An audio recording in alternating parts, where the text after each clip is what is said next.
জনাব তারেক জিয়া, আপনি স্পষ্ট করুন আপনার বিবেক এবং মুখ কোথায় বর্গা দেওয়া আছে?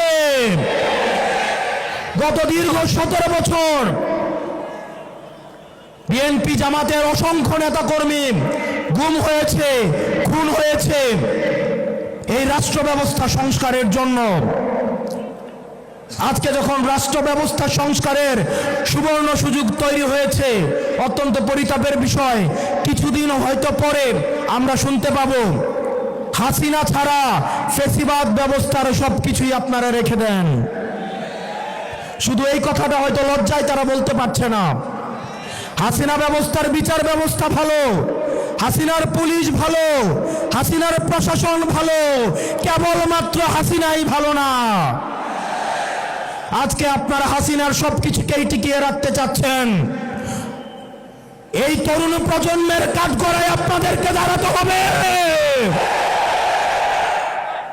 অসংখ্য লক্ষ তরুণ প্রজন্ম যারা প্রধানমন্ত্রী হইতে আসে নাই,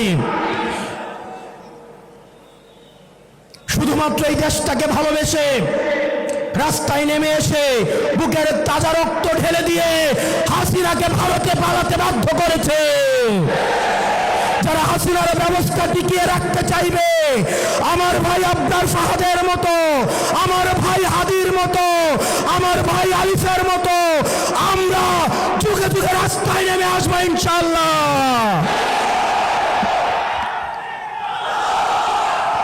বাংলাদেশ স্পষ্টতই দুই ভাগে বিভক্ত। এক ভাগ গোলামীকে বরণ করার জন্য প্রস্তুত হচ্ছে, আরেক ভাগ আজাদির পক্ষে অবস্থান নিয়েছে। এক ভাগ ভারতীয় আধিপত্যের কাছে মাথা নত করেছে, আরেক ভাগ ভারতীয় আধিপত্যের বিরুদ্ধে বিদ্রোহ ঘোষণা করেছে। আমরা জানি আমাদের পথটা লম্বা, আমাদের এই লড়াইটা অনেক দীর্ঘ। আমাদেরকে আবার সুপ্ত গুপ্তর এই ধরনের তৃতীয় শ্রেণীর ভাষা দিয়ে আবার হত্যাযোগ্য করে তোলার ষড়যন্ত্র করা হচ্ছে। মিডিয়া খুব সূক্ষ্মভাবে মানুষের কনসেন্ট ম্যানুফ্যাকচার শুরু করেছে। আপনি দেখবেন বিশেষ করে যেসব মিডিয়া জুলাইয়ে দৌড়ানির উপরে ছিল, সময় টেলিভিশন, 71 টেলিভিশন, বিবিসি, তারা বিএনপির ঠিকাদারি নিয়েছে। অথচ গত 17 বছর ধরে এই টেলিভিশনগুলাই টকশুতে, নিউজে তারেক জিয়াকে দেশদ্রোহী বানানোর চেষ্টা করেছেন। বিএনপি আজকে তাদের কুলে উঠে বসেছে। বিএনপি বিশ্বাস করেন কিছুদিনের মধ্যেই এই মিডিয়াগুলো আপনাদের পেটে এবং পিঠে ছুরি মারার জন্য রেডি হয়ে গিয়েছে। সময় টেলিভিশন, 71 এবং বিবিসি, এই মিডিয়াতে যারা কাজ করেন তারা আমাদের কাছে এসে বলেন, আমরা যদি একটা নিউজ ছাপাইতে যাই, সেখানের হেড অফ নিউজ এবং সেখানের যিনি চিফ থাকেন সেই নিউজগুলি প্রত্যাখ্যান করে দেয়। সাংবাদিকরা এসে আমাদেরকে দুঃখ দুর্দশার কথা বলে। আমরা দেখলাম 71-এর মালিক গত 17 বছর ধরে গুপ্ত এবং শিবির জামাতের পরিচয়ে জামাত শিবিরের নেতাকর্মীদের হত্যা করার বৈধতা উৎপাদন করেছে। অত্যন্ত পরিতাপের বিষয়, 71 টিভির মালিক এখন তারেক জিয়ার অন্তরঙ্গ বন্ধুতে পরিণত হয়েছে। এগুলো খুব দুঃখজনক ঘটনা। ইনশাআল্লাহ আগামী যে বিপ্লব হবে, এই চূড়ান্ত বিপ্লব হবে এই দালাল মিডিয়ার বিরুদ্ধে। দ্বিতীয়ত, প্রশাসনের যে ভাইয়েরা রয়েছেন, মিলিটারিতে যারা চাকরি করেছেন, আপনাদের প্রতি মানুষের যে অনাস্থা তৈরি হয়েছে, সেই অনাস্থা পুনরুদ্ধারের সময় হচ্ছে এই নির্বাচন। এই নির্বাচনের মধ্য দিয়ে পুলিশ প্রশাসন এবং মিলিটারি আপনারা জনগণের বন্ধু হয়ে উঠুন। আপনারা কোনো দলের নয়, আপনারা বাংলাদেশের 20 কোটি জনগণের। আমরা আপনাদের কথা দিচ্ছি, আপনারা বিএনপি হওয়ার দরকার নাই, আপনারা জামাত হওয়ার দরকার নাই, গুলশানে লাইন দেওয়ার দরকার নাই, ধানমন্ডিতে যাওয়ার দরকার নাই, মগবাজারে যাওয়ার দরকার নাই। আপনাদের বৈধতা কেবলমাত্র জনতা। আপনারা বেনজির হারুনের ঘটনা ভুলে যায়েন না, আপনারা ওসি প্রদীপের ঘটনা ভুলে যায়েন না, আপনারা ডিবি হারুনের কথা ভুলে যায়েন না।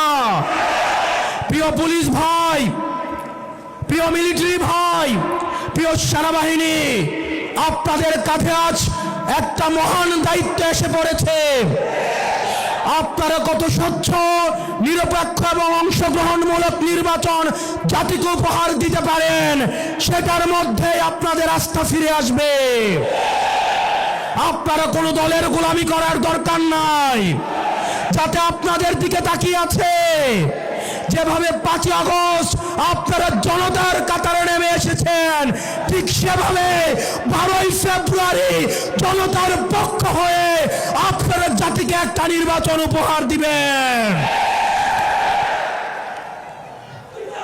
আমরা জনাব তারেক জিয়া রহমানের বিভিন্ন বক্তব্য শুনতে চাই। অত্যন্ত পরিতাপের বিষয়, হ্যাঁ ভোট এবং না ভোট নিয়ে ওনার একটা শব্দ আমরা দেখতে পাই নাই। জনাব তারেক জিয়া, আপনি স্পষ্ট করুন আপনার বিবেক এবং মুখ কোথায় বর্গা দেওয়া আছে। গত দীর্ঘ 17 বছর বিএনপি জামাতের অসংখ্য নেতা কর্মী গুম হয়েছে, খুন হয়েছে এই রাষ্ট্র ব্যবস্থা সংস্কারের জন্য। আজকে যখন রাষ্ট্র ব্যবস্থা সংস্কারের সুবর্ণ সুযোগ তৈরি হয়েছে, অত্যন্ত পরিতাপের বিষয়, কিছুদিন হয়তো পরে আমরা শুনতে পাবো হাসিনা ছাড়া ফ্যাসিবাদ ব্যবস্থার সবকিছুই আপনারা রেখে দেন। শুধু এই কথাটা হয়তো লজ্জায় তারা বলতে পারছে না। হাসিনা ব্যবস্থার বিচার ব্যবস্থা ভালো, হাসিনার পুলিশ ভালো, হাসিনার প্রশাসন ভালো, কেবলমাত্র হাসিনাই ভালো না।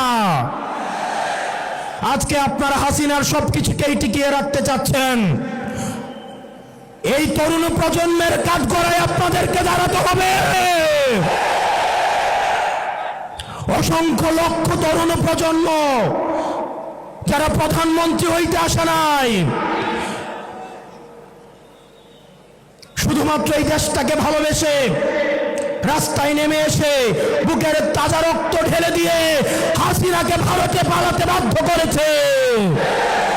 যারা হাসিনার ব্যবস্থা টিকিয়ে রাখতে চাইবে, আমার ভাই আব্দার ফাহাদের মতো, আমার ভাই হাদির মতো, আমার ভাই আলিফের মতো আমরা যুগে যুগে রাস্তায় নেমে আসবো ইনশাআল্লাহ।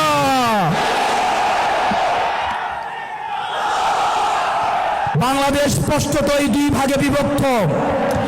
এক ভাগ গোলামীকে বরণ করার জন্য প্রস্তুত হচ্ছে, আরেক ভাগ আজাদির পক্ষে অবস্থান নিয়েছে। এক ভাগ ভারতীয় আধিপত্যের কাছে মাথা নত করেছে, আরেক ভাগ ভারতীয় আধিপত্যের বিরুদ্ধে বিদ্রোহ ঘোষণা করেছে। আমরা জানি আমাদের পথটা লম্বা, আমাদের এই লড়াইটা অনেক দীর্ঘ। আমাদেরকে আবার সুপ্ত গুপ্তর এই ধরনের তৃতীয় শ্রেণীর ভাষা দিয়ে আবার হত্যাযোগ্য করে তোলার ষড়যন্ত্র করা হচ্ছে। গত 17 বছর ধরে যারা ভার্চুয়ালি দল চালিয়েছে, জুলাই পরবর্তী 1.5 বছর অপেক্ষা করেছে দেশে আসার জন্য, তাদের কাছ থেকে আমরা গুপ্ত সত্যের লেকচার শুনব ইনশাআল্লাহ।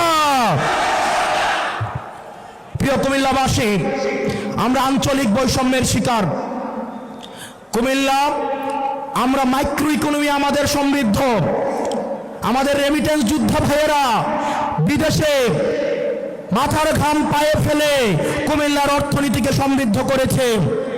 আজকে আমির সাহেব এখানে আসছে, কুমিল্লার রাস্তাঘাটে চললে মনে হয় আমরা বাংলাদেশে কোথাও নাই, আমরা আফ্রিকার কোনো এক দুর্ভোগ কোনো এক অঞ্চলে আমরা রয়েছি।